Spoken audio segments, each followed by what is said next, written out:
Welcome to Priya's crafts and cooking. Hello అండి, ఈరోజు video వచ్చి ఎగ్ టొమాటో రైస్. ఇంట్లో కర్రీ ఏం చేసుకున్నప్పుడు చక్కగా ఇలా చేసేసుకోవచ్చు అండి. జర్నీ చేసేటప్పుడు కూడా ఇలా చేసుకొని తీసుకెళ్ళొచ్చండి మనం. ఎగ్ టొమాటో రైస్కి కావాల్సినవి ఉల్లిపాయలు, పచ్చిమిర్చి, దాల్చిన చెక్క, లవంగాలు, యాలకులు, బిర్యానీ ఆకు, అల్లం వెల్లుల్లి paste and tomatoes, boiled eggs, కొత్తిమీర. నేను బాస్మతి రైస్ తీసుకున్నానండి. అవి ముందే కడిగి పెట్టుకున్నాను. నేను 1 kg రైస్ తీసుకున్నానండి. స్టవ్ మీద ప్యాన్ పెట్టి అందులో ఆయిల్ వేసుకొని ఆయిల్ హీట్ అయ్యాక దాల్చిన చెక్క, లవంగాలు, యాలకులు, అలాగే బిర్యానీ ఆకు వేసి వేయించుకోవాలి.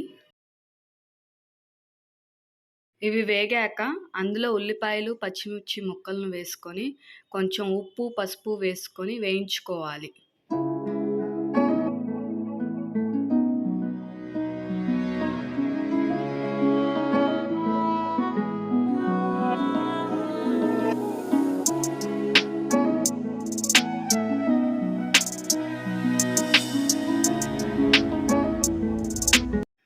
ఆనియన్స్, పచ్చిమిర్చి వేగాక అందులో అల్లం వెల్లుల్లి పేస్ట్ వేసుకోవాలి.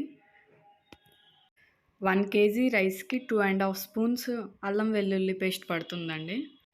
ఈ అల్లం వెల్లుల్లి పేస్ట్ పచ్చివాసన పోయే వరకు వేయించుకోవాలండి.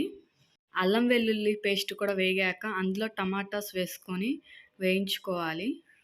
1 kg రైస్కి 10 to 12 టమాటోస్ పడతాయండి. టొమాటోస్ని బాగా కలుపుకొని అందులో కొంచెం ఉప్పు వేసుకొని మూత పెట్టుకొని మగ్గనివ్వాలండి.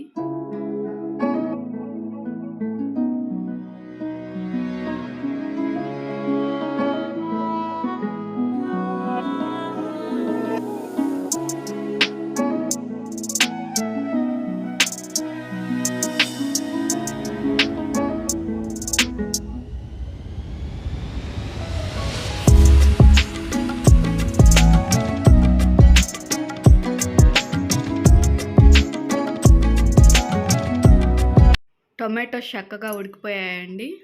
ఇప్పుడు రైస్ కుక్కర్ తీసుకొని అందులో మనం ఉడికించుకున్న మొత్తం మిశ్రమాన్ని వేసుకొని అందులో వాటర్ పోసుకోవాలండి. 1 కప్పు రైస్కి 1.25 కప్పు వాటర్ పోసుకోవాలి.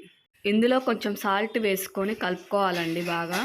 ఇందులో మనకు కావాల్సినన్ని బాయిల్డ్ ఎగ్స్ వేసుకోవచ్చండి. ఎగ్స్ వేసుకున్నాక మనం ముందుగా కడిగి పెట్టుకున్న రైస్ని వేసుకొని ఒకసారి మొత్తం కలుపుకొని మూత పెట్టుకొని రైస్ కుక్కర్ ఆన్ చేసుకోవాలి.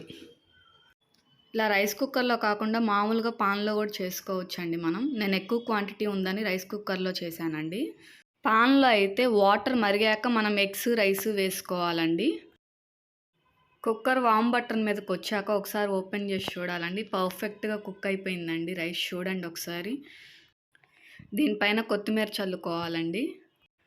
అంతే, టేస్టీగా ఎగ్ టొమాటో రైస్ రెడీ అయిపోయిందండి. చాలా టేస్టీగా ఉందండి. మీరు తప్పకుండా ట్రై చేయండి. ఈ వీడియో కనుక మీకు నచ్చినట్లయితే లైక్ చేయండి, షేర్ చేయండి, సబ్స్క్రైబ్ చేయండి.